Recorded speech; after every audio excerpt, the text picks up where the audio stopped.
All right, so this is a suggestion via a donation. The name of the video is When You Are the Child Support. This is coming from Casual Geographics. Let's jump into it, guys. Are fathers really that necessary? Yes. You know, it's crazy we can even ask a question like that. Yeah. You want to know how important father figures actually are? Studies done in South Africa found that without the presence of older, mature bull elephants, the younger bachelor males were more likely to exhibit aggressive, destructive, and straight-up menace behavior, escalating all the way to them projecting their daddy issues on the south side of a rhino. And it wasn't until more seasoned bulls were brought back in that the rhinocentric assaults decreased. And even though with humans the stakes don't usually involve a rhino's rectum, subtracting fathers from a population can be just as problematic. I'm not going to list all the ways because then we'll be here forever. Just know that a majority of the prison population wouldn't even be there in the first place if their fathers had come home from getting milk. Oh, he's not wrong. Unless you're an athlete, in which case it's just a buff to your... Because I mean, the majority of the people who are in prison are there because they were raised by single mothers. Absolutely. Greatness. There are many fathers in nature that are just as important, and seahorses aren't really one of them. We call seahorses amazing fathers, and really all they do is spunk out new recruits to the census from their midsection. It's really no different than what every 14-year-old does the moment they discover incognito. Except with them, their swimmers aren't undercooked. And I'm sorry if that ruins seahorses for you. No, like, actually, I'm sorry. Yeah, it ruined seahorses for me, bro. Different than what every... Okay, so it definitely looks like baby batter. Right? I don't know if that's what's happening here. Is he just like squirting it out into the water? But they're all in the shape of seahorses. So I'm thinking that they're probably just baby seahorses.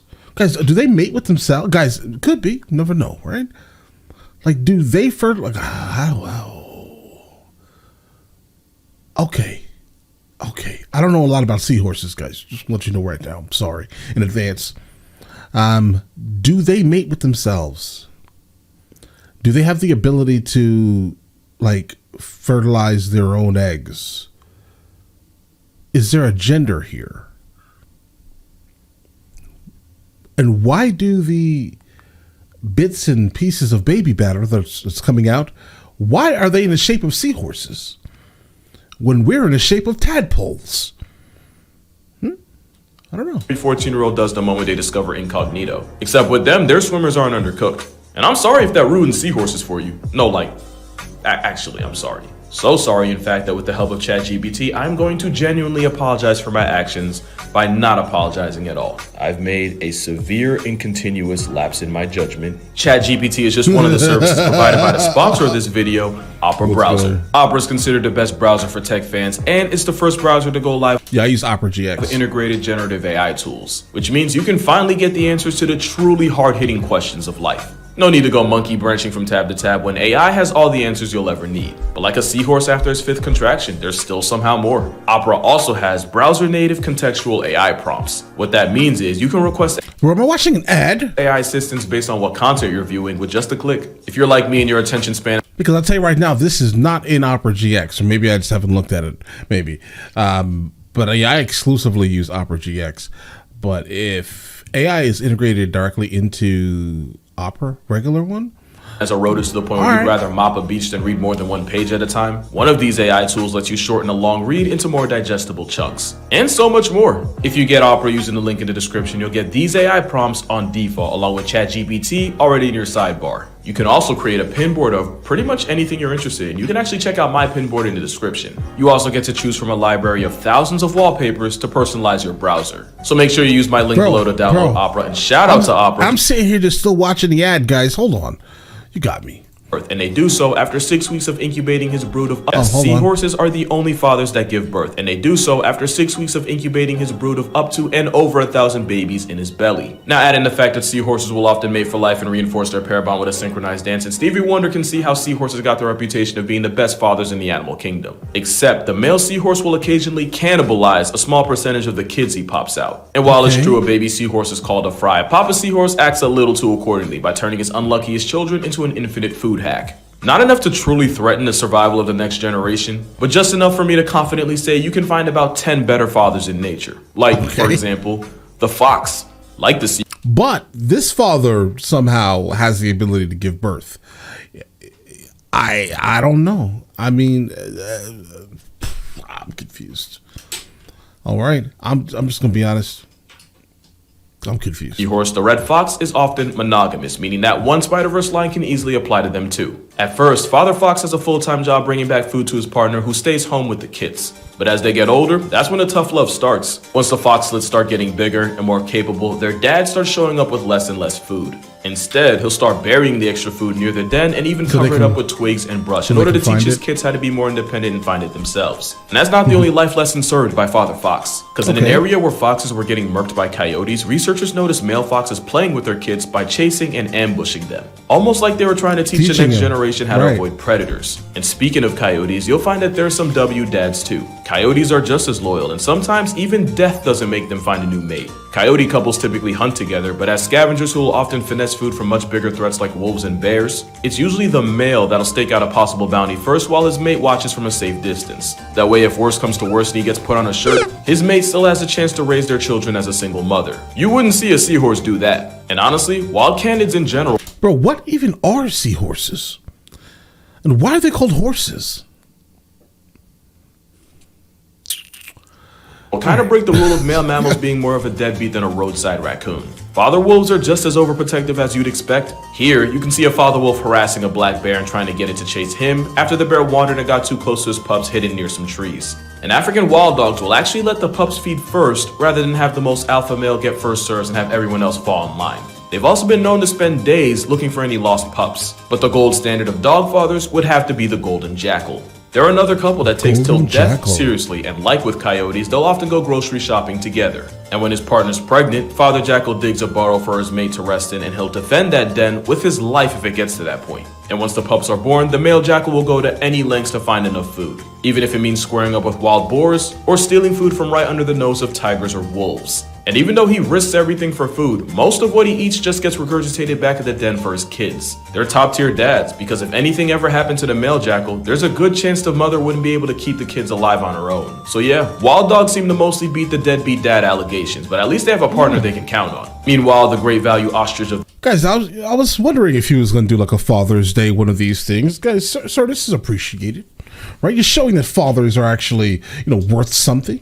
I like the idea. The Andes has to hard carry the whole bloodline by himself. The Rhea is a player who runs game on up to 10 females who all take turns dropping eggs in his nest. That's about as far as Mother Rheas contribute, as they leave the male to look after the massive family by himself. Daddy Rhea will even live off a quarter of the food he normally would, since he'd rather starve than leave his nest of up to 60 eggs unsupervised for too long. Being a stay-at-home single father only gets more difficult after they hatch, where Latin Big Bird acts as their bodyguard, while also teaching his class of chicks where to find food and where to best avoid becoming it. All while his baby moms try out every flavor of male like samples at a mall, because female Rheas are for the whole prairie. But I'm pretty sure the father Rhea likes it that way, since once the eggs are laid, he'll chase off anything with a pulse. They're for the whole prairie.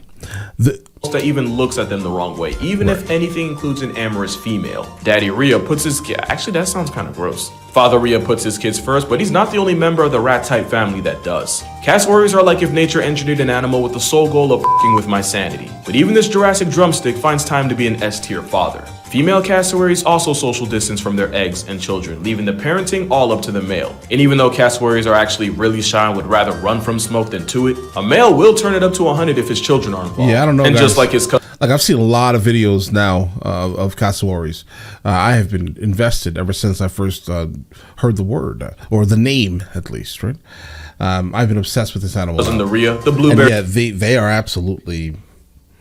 They're scary. I don't think I ever would personally want to, have any issues with these animals. Flavored paralysis chicken spends 9 months raising his clutch of chicks, teaching them how to survive until they can successfully do it on their own. In fact, cassowaries are such devoted dads that the whole reason we call them the most dangerous bird in the world is likely because of the lengths we've seen them go to protect their children. In 2012, a photographer was charged and yeeted off a cliff by a hostile cassowary that I am now willing to bet had some kids in the area. But considering both them and Rheas have to carry the well-being of their entire family on their backs, I don't blame them for lashing out. The giant water bug does the same thing, except with them, it gets ridiculously literal. Water bugs will lay their eggs above the water, and it's the male that stands guard and defends them against risks to minor safety, which includes scaring off other females that would easily turn his pride and joy into protein powder. There's even one type of water bug that'll physically carry up to 150 eggs all on his back. I'm gonna be honest, guys, I don't think we need these. All right, I'm looking at it. I'm sorry. That may sound terrible of me. I may be judging an entire race of beings here, but I'm gonna tell you right now, I don't think that we need these things. Whatever this is, we don't need it. All right, that's it. With his future progeny glued to him, the male water bug is stuck like that for weeks, while his mate gets to go out and act like a free agent switching teams and looks for a new male to dump dependence on. In this time, the father water bug can't fly, can't eat as much, he has to constantly climb up to the surface to let his eggs get air, and he's a much easier target for predators. But at least with him, the back-breaking labor of being a father ends the moment they hatch. I'm sure there's a certain crocodilian that wishes it was that easy. You probably wouldn't expect a cold-blooded predatory sledgehammer to have a section in a video about great fathers. But if that were true, this picture wouldn't exist. This is a male gharial acting as a sentient school bus for about 100 of his kids. Normally, croc miners ride shotgun inside their parents' jaws. But armed with a mouthpiece designed for griefing fish, instead they does it breathe out of its eyes? Choose to be on water bug timing. Just like the Rhea, the guy gharial flexes a whole harem of females as procreation partners, and he gets to be the one to play one-man daycare as he guards them all. He might not be close to the single father the Rhea, cassowary, and waterbug are, since his mates don't go out for milk indefinitely, but gharials might be the most unexpected animal on here. And right there with him are frogs. For example, the smooth guardian frog, that's his name by the way, I'm not making that up, he flexes his parental prowess by being the one to stay with the eggs and guard them after his mate lays them into the ground. And after almost 2 weeks of waiting, he's the one that carries the tadpoles on his back after they hatch, and he's the one that finds a nice pool for his brood to finish developing it. And it's not like he just dumps them in the first source of water he finds. Nah, not only are they particular about where and what they put their tadpoles in, the father will even equally divide his children between pools if he can. Like if he's carrying 20 tadpoles, he'll put 10 in one pool, 10 in the other. They're not the only frogs that take a cue from Dom Toretto and put family first. The giant African bullfrog can have not hundreds, but thousands of little ankle biters in a breeding season, and it's the dad that looks after them all. And for almost a month, he defends them like a slimy, guys, some of these animals are hard to look at, guys. Water-loving pit bull, biting anything that even looks like a threat. Yeah, they have teeth, by the way. He'll even go out of his way to dig a canal to a bigger pond if he notices that the one his kids are swimming in starts to dry up. They're solid fathers, although admittedly they can resort to seahorse behavior by eating some of the kids he was guarding. But then again, cannibalism is kind of what frogs do. Darwin's frog will also eat his own children, but with them, they have a process. After his girl lays and leaves, once again, he's the one that sits with them and waits for them to start moving. Once they do, instead of backpacking his family, Darwin's frog takes it a step further by swallowing the eggs, letting them develop in his vocal sacs. And when they're ready, he delivers them to the world by puking his progeny out. And depending on how you define birth, you can argue that seahorses aren't the only fathers that qualify for paternity leave. They're definitely not the only fish. Another unlikely... because they look like horses. Seahorses are called seahorses because they kind of look like... they kind of look like horses, a little bit. A tad bit. Superhero father is a type of fish known as the stickleback. It starts with the male stickleback creating a nest for his females to lay their eggs in, and he holds the nest together using a special glue formed by his kidneys. That stuff isn't exactly easy to make, and the stronger the current of the river he's in, the more kidney glue he has to use in his house. And sometimes the cost of making his own product means he dies soon after spawning. But the ones that don't get Mufasa'd in the process revolve their entire lives around their families.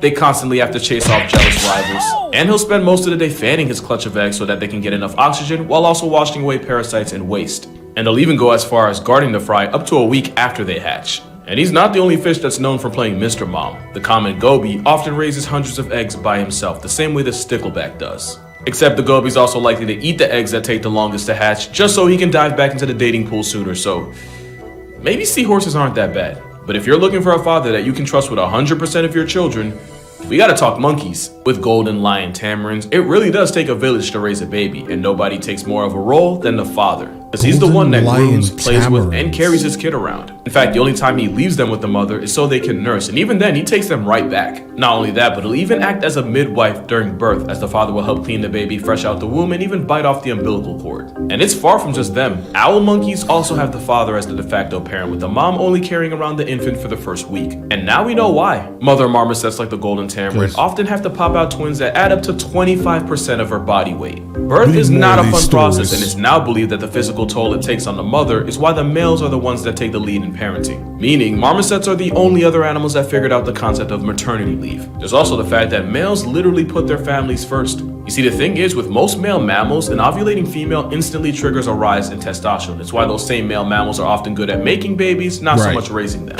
But a study showed that while single mateless marmosets reacted strongly to pheromones from females, The spoken for father marmosets really couldn't care less. So not only are they devoted fathers, they're also loyal enough husbands to reject any females for their family's sake. Some humans can't relate to that. And we never thought a tiger could either, but this one managed to change a lot of what we thought we knew about them. P243 was a male tiger in an Indian reserve who confused scientists by single-handedly raising 4 cubs after his mate and baby mother passed tense. He'd share his kills with them, seemingly patrol the cubs' territory for danger. There was even a time where he brought down a whole cow, but didn't take any for himself and instead left it all for his cubs. And even though at this time he was an eligible bachelor, What's going on in the middle of his forehead, guys? or while it seemed like 243 was actively rejecting the advances of females just to keep his cubs a priority. This flew in the face of everything we originally thought about male tigers being just as deadbeat as their prey. And there's a good chance this wasn't just an exception. There was another case where a male named T25 was caught playing protector for a pair of orphan cubs that weren't even his. So there's a solid chance that we got it all wrong and that tiger dads are just as capable of stepping up. Just like some birds. Because when a mother kestrel got bambied by some owls, it was the father kestrel that went on to carry the family.